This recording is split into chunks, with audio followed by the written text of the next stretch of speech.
The intro clip was pretty good because I had actually forgotten how upset I was Monday morning about Mm-hmm. the scramble drill. But yeah, it was bad. It was awful. It was really bad. Let's lean into that then, because that was some pretty fire stuff. I was asking Adam Studzinski, our producer, about it during the intro. Just repeat what you said there or add on to it, or just what your mental state was and all of that. Well, yeah, no, I think I probably blacked it out. Here's the deal: like you have the number one overall pick scrambling around, right, and like genuinely competing. So first, the protection thing, like let's put that aside because I think it's like that's such a deep conversation of like who's been wrong in protections at the back. Is it the O line? Is it our mic point? So let's just put that to the side. We had a free runner, our number one overall pick. He's running around. He's trying to make a play. He keeps himself in bounds. The net result was DJ Moore, who like I've had his back through everything. He's like somewhat, I guess, his ankle's kind of hurt. So he's just going to head to the bench, right? He sits down. The ball is still in play. He's sitting on the bench.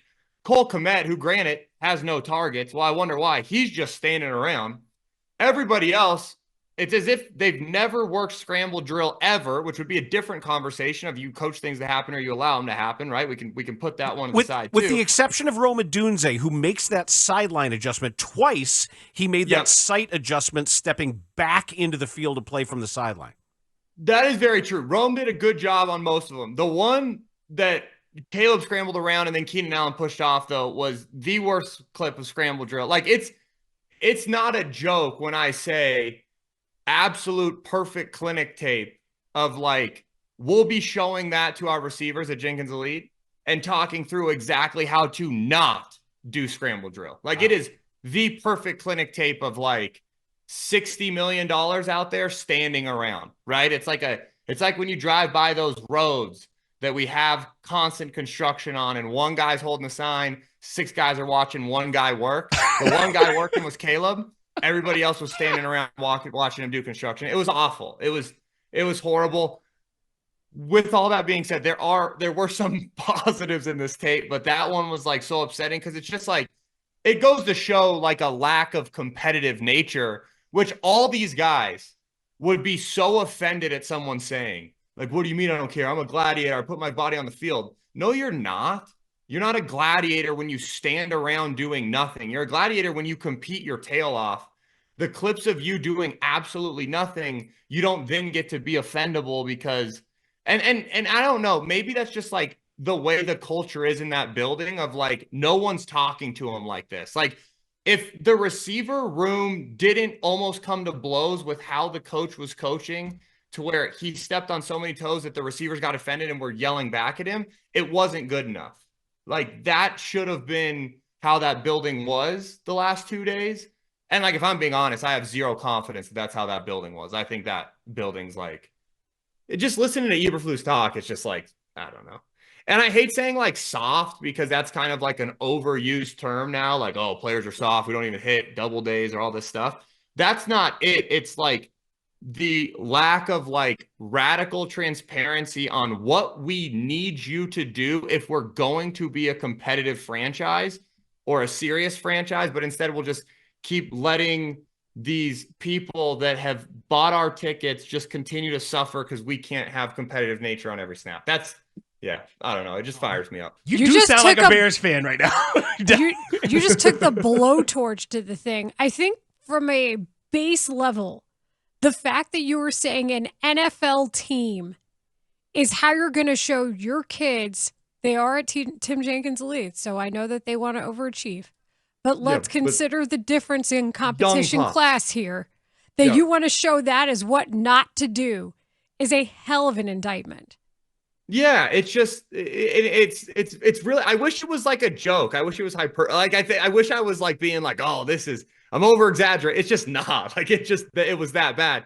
Now, Dan brought up like, listen, the Rome had two other good scramble adjustments, so it's like I don't think it's like a case of we've never talked about it. Obviously, it's been talked about. It's frustrating when you see the quarterback who, like, of all the people on the field, you're like expecting to protect himself. He's the one like battling his tail off. And then our receivers who, like, I get it, right? We get hit every once in a while over the middle, but it's just, yeah, it's frustrating. And it's especially frustrating when you then see how the rest of the day went with some really big drops, where this game probably is much more competitive if we simply catch reasonable footballs. We're not talking about great plays. We're talking about really reasonable footballs. I think that's the compounding of it, of why then the scramble effort is so upsetting. But also, Caleb was off target plenty in this game, and I think that's a concern because we're talking about a step back. Did you see a decisive step back in the way that he's been approaching these games, and if there may be too much pressure on him? I don't know the reason. I'm just making sure you're seeing what I'm seeing because you're the expert. If I'm going to be honest, I didn't see like a decisive step back. I don't think he played great. I'm not going to sit here and say, man, I thought he was awesome. But, like he checks the shot play, right, to Keenan Allen, and then he's late and hey, they can make a play on it. But like, to me, if I'm being really honest, I think the best throw he's had this whole season was the ball to Rome on the sideline. That's a long handoff over a corner in front of a safety. Rome drops it. And then, you got the Keenan Allen third down. Okay, that's a drop when the game's still competitive. The one thing that I think I would really be coaching Caleb on is he had a decision down tight in the red zone. They motion Keenan Allen across. Keenan Allen's one-on-one. He throws the fade, which I don't mind, except for the concept was literally designed for the coverage we saw. And DJ Moore's running a shallow cross wide open, would have walked in the end zone. That's one that it's kind of like, hey, talk me through your process of why you got to the fade. I know we have the fade one-on-one in case we want it, but why'd you decide we wanted it against the coverage that this concept's designed to beat? Those would be some big conversations. He was high on a double slant that I thought wasn't a good throw. He had some other throws that it was just like, yeah, I mean, he overshot some things, but I wouldn't tell you that I saw like this crazy. I didn't walk away worried about Caleb Williams from this game, and to me, I still feel great about where he's at. I did walk away a little bit thinking, this team isn't. I walked away more thinking to myself, I don't know if like you have these drops from these veteran receivers, you have the like lack of competitive grit, maybe let's call it. And then DJ Moore, I guess on Monday, I'm not going to act like I listened to it. I just like saw on Twitter, hey, maybe he said, I don't know if coach has lost this locker room. Like if there's not like clear signs on the tape, like this was it of guys just not going out there and competing and unmotivated by the guy at the top. I don't know if you heard the actual DJ Moore, but it didn't sound like he. Yeah, the context, the aggregated stuff you saw on Twitter took out a lot of the context as to what he meant by that. So I'm not going to lie. Twitter has been the one place that I'm just not going this week. So you should not. If there's a week to avoid it for me, it's this one. So I'm off Twitter right now. So when I saw the clip, I'm like, oh, that's great. So yeah, I mean, I'm sure there was more context. I do just. I mean, honestly, if he didn't say it, the tape kind of said it. Like the tape was like uncompetitive at times to where you then would start to worry about what is going on in this locker room. I don't want to speculate on that. I want to talk more scheme. I thought the scheme was decent. The thing that I do think we've got to hammer Shane about this week, though, is I don't know if you guys remember the bunch concept. Rome breaks wide open, right? It was the one where Rome was wide open. And we didn't get back into a traditional bunch set. Obviously, they busted a coverage, right? They miscommunicated it. Okay, hey, if someone does that in the NFL, your first thought should be, let's revisit bunch, right? I don't care how many calls I got on my sheet. Let's revisit bunch. I might have 4 of them. Let's use the second of the 4. We didn't get back into bunch until the game was unserious, right? It was like 29-20 or something. We're back in bunch. So to me, that was really frustrating to see from a tactical play calling standpoint. I feel like they do that with a lot of things. I feel like they will abandon inside zone on the run or ISO when it's working and then totally decide that they want to go outside when it might not be what they should do. I feel like you get 1 or 2 looks early at something, and if those don't work, then that's when they decide to abandon that entire concept. I don't know if you feel the same way, but I've noticed that with the run game decision-making at times.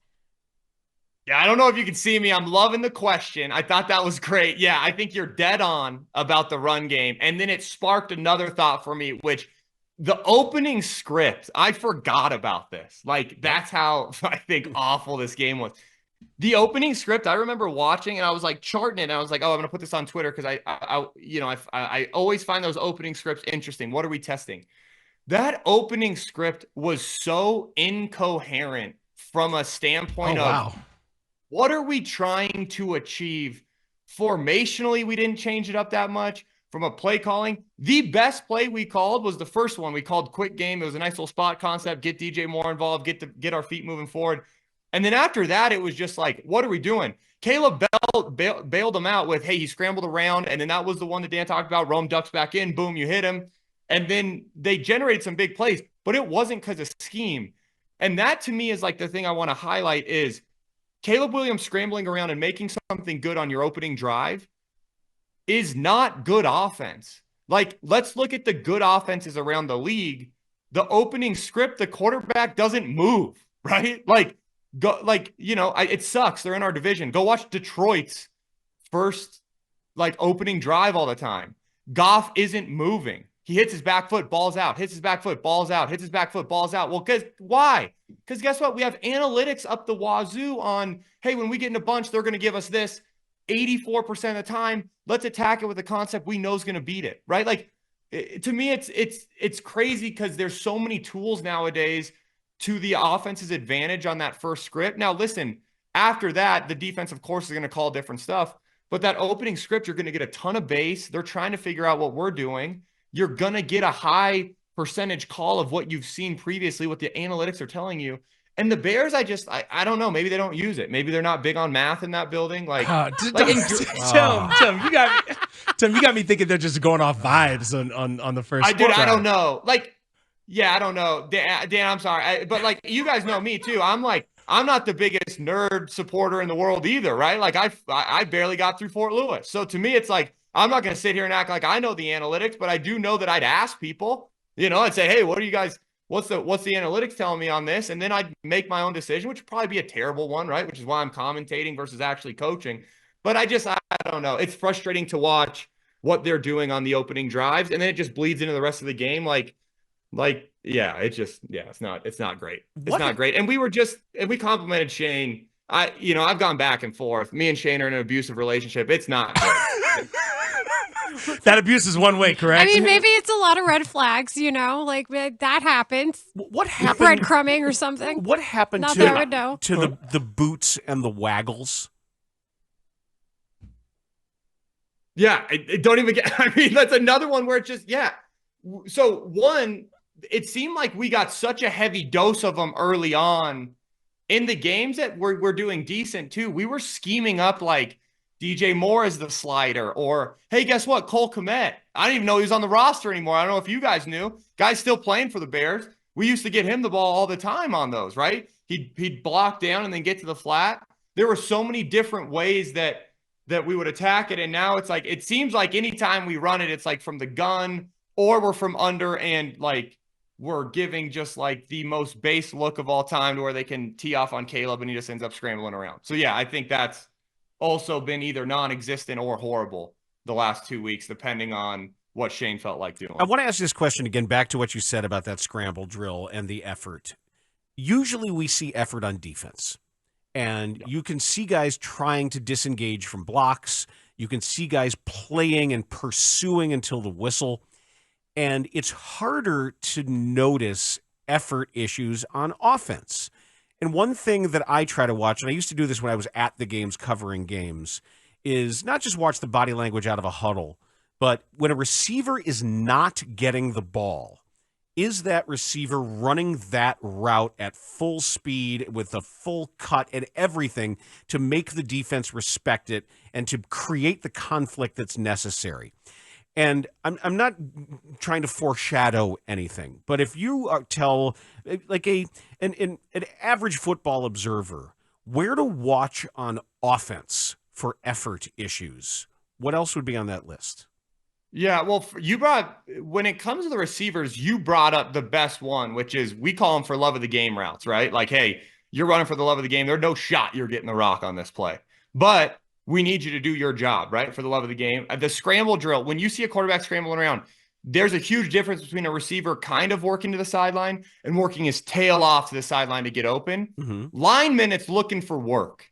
right? If you're looking for work, if okay, hey, we got a 3-man rush and pretend there's a nose guard right on the center. We got 2 ends out on our tackles. If you're a guard and instead of, blocking air, okay, hey, identified, boom, the backers dropped out. I turn and I go to double team with my buddy, or I'm looking for work. That's how you find the effort. Quarterbacks, I think the way you really see it is every once in a while you see that 3rd and 2 where guess what? I'm actually going to, be a football player, lower my shoulder and get a first down here. Or, hey, I'm going to continue like Caleb did on that one play where it's like, I'm going to scramble around for what feels like 35 seconds trying to make a play. Like, to me, those are the ways you find effort. Running backs, you find it in protection. Hey, how willing are they to step up and protect? Every running back's going to give great effort when it comes to running the ball, but how willing are you to, get in there and step up and actually protect? I do want to ask you, you mentioned it about Cole Kmet, and you alluded to something during his effort on the scramble drill, but I do want to get your impression of why you think there have been so few targets to him the past 2 weeks. I mean, I wish I could tell you that it's like Caleb's missing him, right? It's just, I don't even see him as a viable route. Like, there's a lot of plays that I see him, he's a chip to getting in the flat, or he's hey, I'm loosely running the seam, but it's because we're going to run the dig behind it. Like, I don't even see him as a viable receiver. There's a difference between being on the football field and being in the concept, right? Like we talked about for the love of the game routes. I don't even see him getting worked in as like a viable option on a lot of concepts.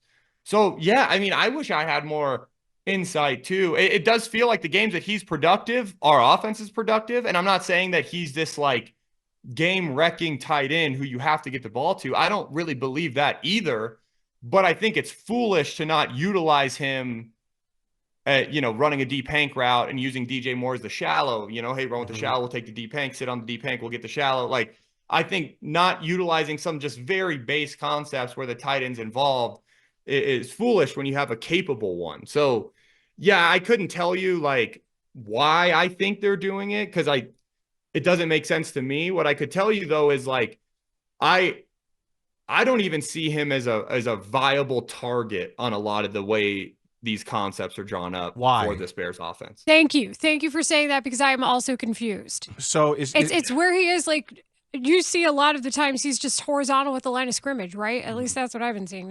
So he's running those for the love of the game routes that you're talking about, where you're not going to get anything, but you got to do your job, basically. Well, it's usually like, so the flat route is like, what the Bears are doing a ton of is they're chipping that, right? Hey, boom, I'm going to shoulder check this D end, and then I'm going to get in the flat. You use it to horizontally, really, you want to try to horizontally and vertically stretch, right? You want to keep the corner up in cover 2. You want to try to widen those guys if you're throwing a dig route behind it. Caleb's not getting it down to his checkdowns a ton when it comes to all the way down to that level of a checkdown.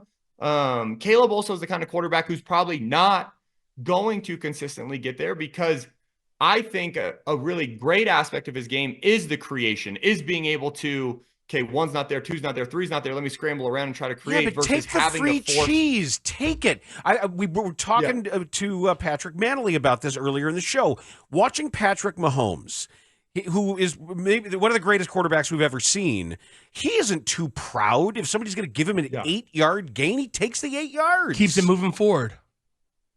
Yeah, there is definitely an argument for that. What I would tell you, the only defense I would have of Caleb in that context is I do think that's a year 2, year 3 thing. Okay. Like the idea, it's like the quarterbacks you see that like on 3rd and 10 are more comfortable throwing a 6-yard ball, trusting, hey, my guy's going to, turn a field and get this thing, versus like where you see rookies holding on to it and driving that thing 13 yards and, every defender sitting at the sticks. Yep. Yeah. I do think that's a year 2, year 3 thing. I think Mahomes, if you look early on, was more prone to, boom, I'm going to get out of here and I'm going to go and try to create something all the time. And I think that's where Caleb's at right now. You're dead on, right? Are there times where it's like, feel the sink and boom, just get it out to the flat? Yeah, definitely. And that's, I think, going to be part of that growth. It's that same conversation of why do you throw the fade versus holding on to the concept route, the concept call when you're down tight in the red zone. Those are the kind of things that you've got to work through, coach through. I think my bigger fear though with this, with what's going on currently with the Bears is, are we having those difficult conversations, or are we letting guys like just slide through? That's, I think, my bigger my bigger fear right now. Just a request for your online content. I would like to see you get into the protection discussion. Like if you have time this week, I know you didn't want to talk about it here and we're up against a break, but I feel like that would be very valuable for all of us. We will share with the masses. I'm on it. Yes. Yes. I'm on it. Thank you. I am on it. There it is. Tim Jenkins. Thank you, sir.